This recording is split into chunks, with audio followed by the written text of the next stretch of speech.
Jadi sebelum itu saya nak imbau kembali sebab dan musabab berlakunya perang di Teluk Ketapang Melaka ini dalam tahun 1784.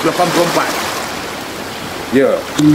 Pada 8 Jun 1783 tercetuslah perang di antara Riau yang dipimpin oleh Raja Haji jadi Tuan Muda Riau Lingga, Johor dan Pahang yang keempat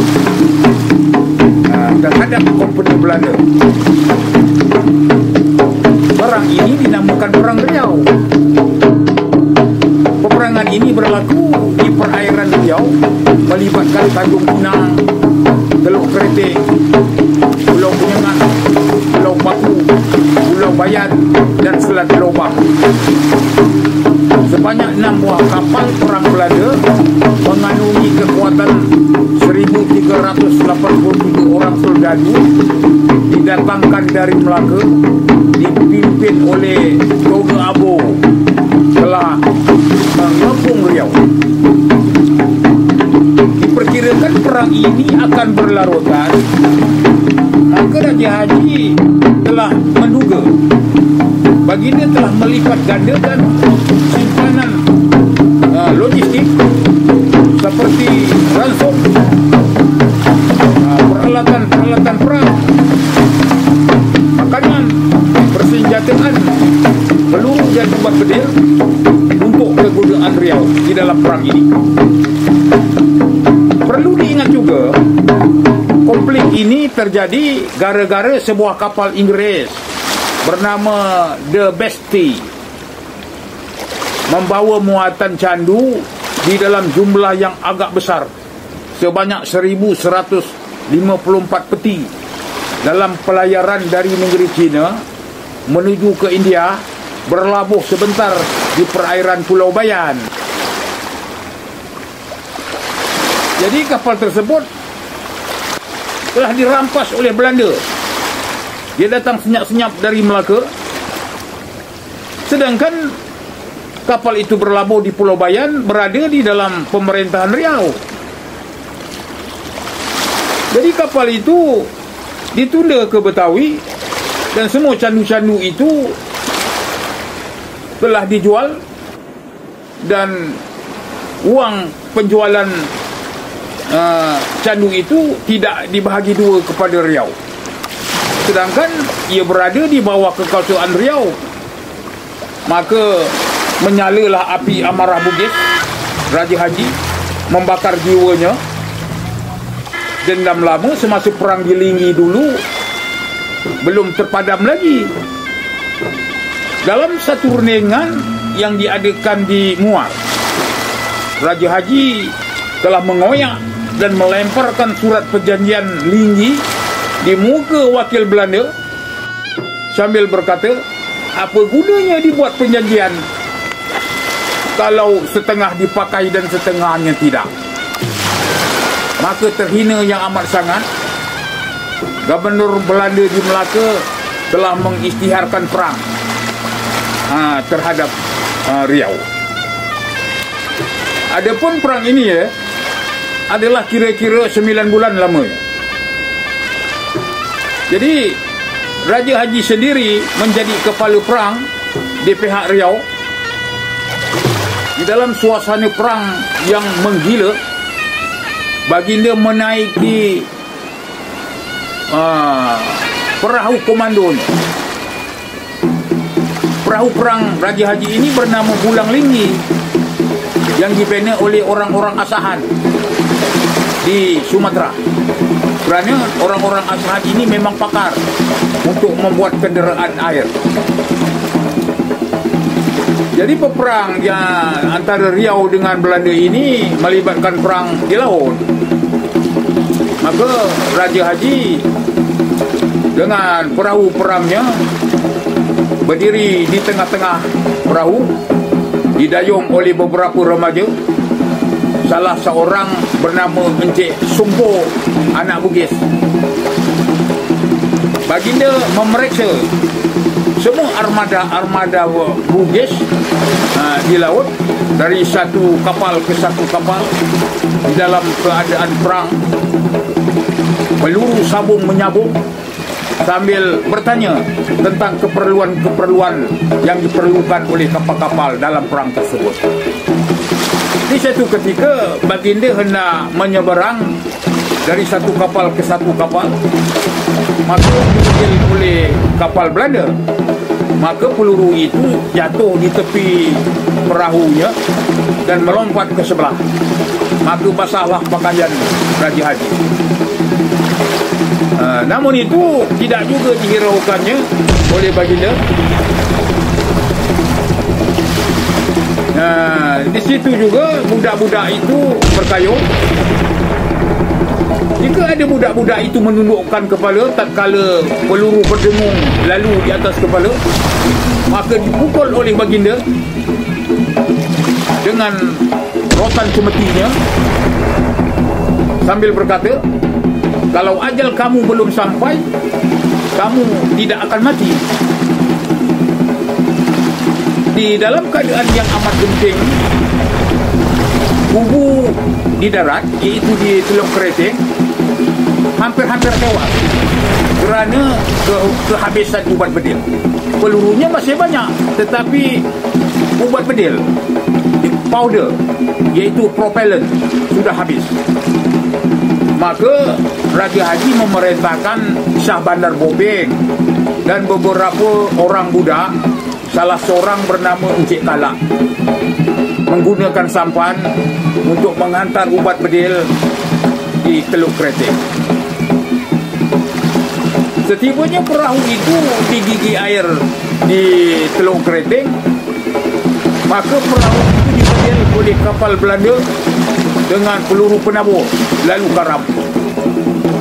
Dalam bersusah payah dapat juga diselamatkan satu peti ubat bedil, dibawa ke darat mengarung air bagas lutut ke Teluk Kereteng, maka dapatlah menembak 4-5 kali, terus habis.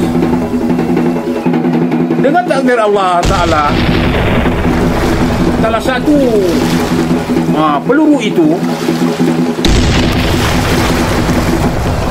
tepat mengenai kapal induk Belanda yang bernama Malakas Belfrant. Kapal ini terkandas di perairan Riau kerana air telah surut.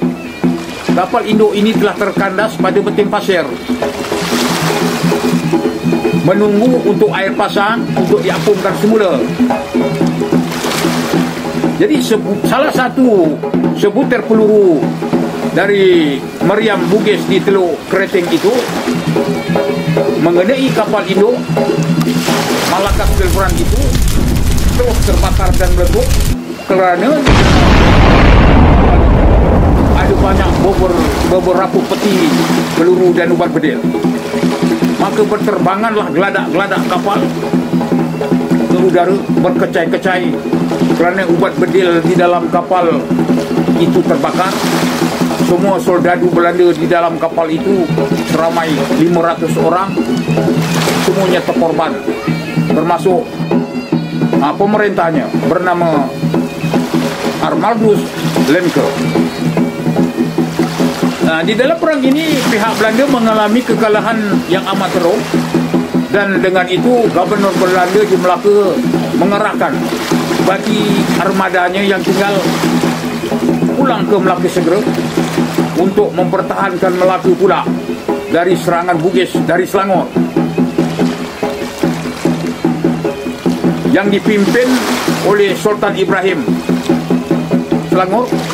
Sultan Ibrahim ini anak Raja Lumu dan dibantu oleh Raja Said Ibni Dai Marewa.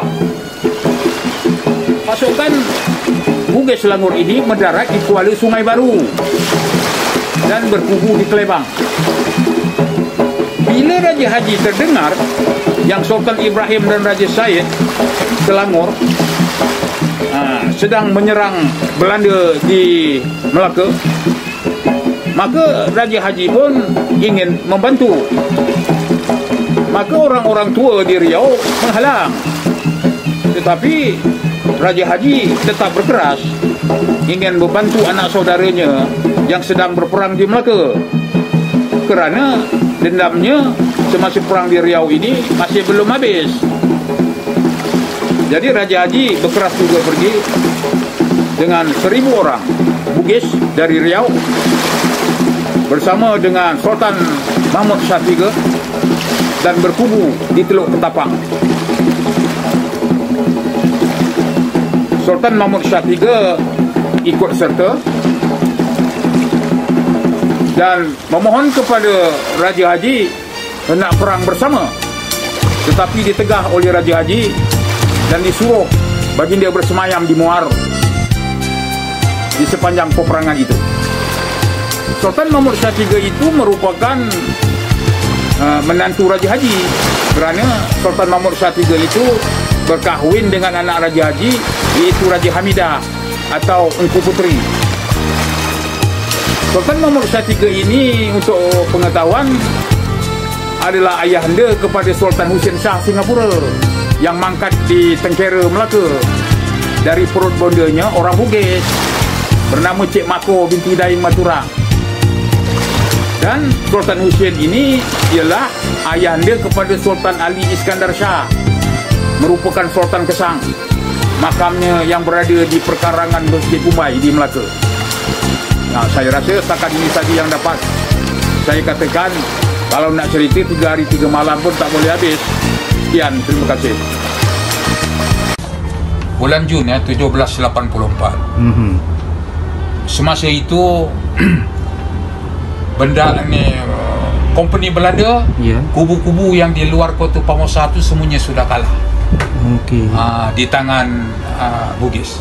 Waktu Belanda kuasai Melaka, Kota Formosa masih ada lagi? Masih kekal. Kekal lagi Yes. Okey. Belanda ambil tahun 1641.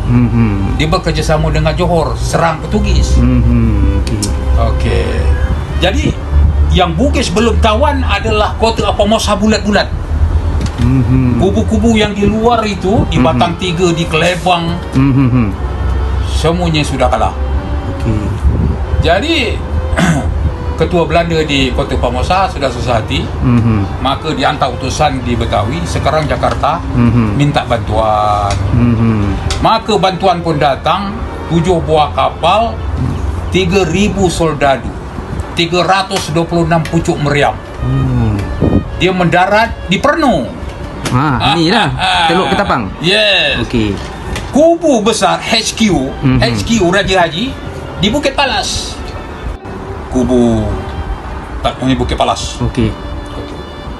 Jadi orang yang mula-mula sekali menggempur barisan Belanda itu adalah adik ipar Raja Haji. Nama dia Arung Lenga. Pernah dengar tak? Arung Lenga. Arung Lenga. Arung Lenga tu adik ipar Raja Haji. Sebab Arung Lenga itu berkahwin dengan Raja Aminah binti Daeng Celak. Raja Aminah saya pernah dengar. Raja Aminah dapat anak Raja Sulaiman. Dia kahwin dengan Arung Lenga. Tu yang kubuh dia dekat Teluk Mas. Ini sekolah Syarifah Radiah yang otak bukit bawah tu, jalan lagi payah dalam. Okey, turun bawah tu. Ada tak kubu yang ada sedikit unik lain sikit? Tu kubu Arung Lenga. Jadi malam itu Arung Lenga lah orang yang mula-mula menghadang kemarahan Belanda di kubu Tanjung Bukit Palas. Jadi Arung Lenga mati. Ini. Jadi Belanda mendarat di Pernu malam, 3.000 orang. Dia pergi serkapnya kubu Sule Watang Encik Ibrahim. Siapa dia? Kubu ni Panglima Raja. Panglima, okey, Panglima Raja Haji lah. Di Pernu. Okey. Jadi sudah kalah. Maka Sule Watang Encik Ibrahim sudah lari ke Bukit Palas, memberitahu kepada Raja Haji, kubu kecil sudah kalah. Sekarang Belanda sudah bergerak arah ke kubu kita. Jadi cepat sangat Belanda pun sampai. Jadi perang habis-habisan pada malam itu. Panglima-panglima pun banyak mati. Jadi Raja Haji pun dia bangun. Dalam orang tak bagi dia keluar. Ramai yang pegang kaki dia, jangan kita akan kalah. Jadi dalam pada berpeluk-pelukan itu, bedil Belanda pun sampai. Kemudian di dada dia pun rebah. Di tangan kiri pegang kitab Dalail Akhirat. Kitab itulah yang jadi sandaran dia berzikir. Dan di tangan kanan mengunus badik pusaka. Maka kalahlah Bugis pada malam itu. Jadi bila Panglima Agung sudah mangkat, Belanda pun stop. Maka berdiri dah dia berbaris-baris. Perang pun berhenti. Dia bagi peluang kepada orang-orang Riau ini keluar daripada kubu. Untuk keluar daripada kubu. Dia tidak apa-apa kan. Keluar daripada kubu. Lepas itu Raja Idris masih itu kecil, didokong oleh Encik Layar. Encik Layar tu orang Riau. Dia yang memungut barang-barang peribadi Raja Haji. Untuk bawa balik ke Riau. Dia tidak terus ke Riau, dia transit di Muar. Muar ini masukkan itu di Tanjung Gading. Transit di situ. Sultan Mahmud Shah III itu menantu Raja Haji. Dia tunggu di Muar. Sultan Mahmud Shah III bawa semua orang ni balik ke Riau. Okey, sekarang tugas membumikan jenazah yang beratus-ratus tadi. 400 yang mati orang besar 4, termasuk Raja Haji 5. Belanda mati 500, termasuk seorang orang besar jeneral. Bugis mati 400. Jadi orang-orang tempatan Melaka menguburkan dengan tidak dimakam, tidak dimandi dan dikapankan. Maka dikebumikan dengan tergesa-gesa pada malam itu. Hanya mata-mata orang yang batin, orang-orang sufi yang bisa melihat roh-roh fisabilillah ini bertukar menjadi burung-burung hijau, terbang membumbung tinggi menuju ke satu arah yang paling istimewa berhampiran dengan Rabu Jalil. Ustaz ada baca tak kitab? Belum baca lagi. Saya dah terjumpa. Ada ustaz di sini dekat masjid. Samalah macam yang dibaca. Macam yang dibaca dalam macam apa nama ni Tufat Al-Nafis. Mana saya cari kitab tulisan apa nama itu Imam Al-Ghazali. Dia kan orang sufi kan. Jadi para syuhada itu tadi roh-rohnya bertukar menjadi burung-burung hijau terbang membumbung tinggi menuju ke aras. Jadi dikebumikan ramai-ramai. Arung Lenga dia orang istimewa, dibawa ke Teluk Mas dan dimakamkan di yang saya cakap tadilah tempat tu bawah tu. Itu sebab makam dia tu serupa dengan makam-makam Arung Palaka, makam Sultan Hasanuddin di Makassar. Kalau kita ada kesempatan pergi ke Sulawesi Selatan, Bukit Punggur tu kan makam dia. Bawah tu. Kalau kita ada peluang pergi ke Sulawesi Selatan, kita ziarah makam-makam Raja-Raja Bugis, Sultan Hasanuddin di Goa. Itulah rupanya. Kita nak pegang nisan pun tak boleh. Dia macam gua. Pintunya kecil, nampak lagi itu. Kena tengok. Jadi dia tiru macam di sana. Jadi perbedaannya, makam Arung Lenga itu diletakkan dia punya pengenalan dia seperti apa nama ini kubah masjid Melaka yang di atas. Jadi jenazah Raja Haji ini tadi pihak Belanda nak hantar ke Betawi. Sudah diisi dalam keranda. Menunggu hari siang nak hantar ke Betawi. Betawi itu Jakarta lah. Batavia. Jadi kapal jadi mayat tadi di Teluk Mas. Kapal yang menunggu tu di Pelabuhan Shah Bandar di Melaka. Kapal itu bernama Dolphin yang nak hantar jenazah. Dengan tak semena-mena kapal itu meletup. Kapal yang nak bawa nak nunggu siang. Bukan situ sebenarnya. Situ tempat mangkat. Di situ tempat Raja Haji mangkat. Tempat dia mati, kubu besar dia. HQ dia di situ. HQ dia di situ. Jadi saya pun nak bertelagah dalam media sosial, penat. Penat lah. Gasak engkau. Kau punya pasal lah. Kau tak baca Tufat Al-Nafis. Tufat Al-Nafis itu adalah karya agung yang ditulis oleh Raja Ali Haji Pujangga Riau. Raja Ali Haji itu cucu kepada Raja Haji. Raja Ali Haji masa menulis, ayahanda dia Raja Ahmad Engku Haji tua tu masih hidup. Dia boleh tanya, dia boleh selidik apa yang berlaku di perang di Melaka. Itulah kisah dia. Itu kisah dia. Berkecai, berterbangan geladak-geladak kapal dengan orang-orang yang dalam kapal habis. Semua habis. Tadi dah mati 500. Tambah lagi. Kapal meletup dah berapa ratus lagi mati. Bermakna dalam perjuangan, dalam peperangan itu kita menang lah. Yalah. Jadi bila dapat nasihat daripada orang tua-tua Melaka, orang anak jati Melaka, tuan, ini makam Raja Haji tidak boleh dibawa keluar daripada negeri Melaka. Dalam sibuk-sibuk itu, maka keluarlah api daripada keranda. Tegak ke langit. Cahaya api. Jadi Belanda pun heran, maka dia gelarlah ini Raja Api. Jadi orang tua-tua Melaka kata, kita tidak boleh bawa keluar jenazah Raja Haji ini dari bumi Melaka. Maka atas arahan Belanda, maka jenazah Raja Haji dimakamkan di dalam kota Abu Musa, di dalam kebun Belanda.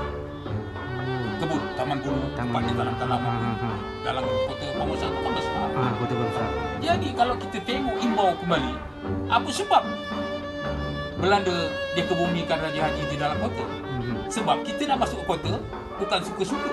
Ada pengawal, ada apa. Betul. Jadi dia tak bagi kita peluang. Untuk lihat, untuk ziarah. Untuk ziarah, untuk buat tahlil. Dia tak mau semangat kepewiraan lagi bangkit balik. Betul. Jadi kita kaitkan dengan baru-baru ini yang perang Iraq itu.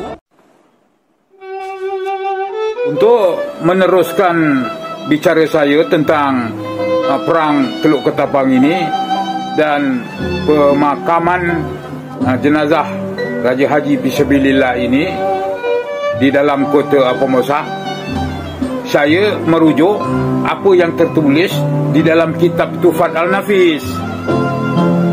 Jenazah diuruskan oleh orang-orang Melayu tempatan Melaka.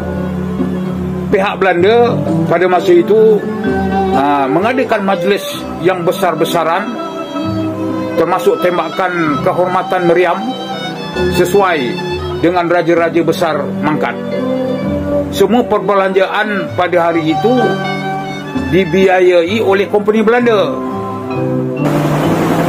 Maka kekallah jenazah Raja Haji disemadikan di dalam kota Abu Musa itu.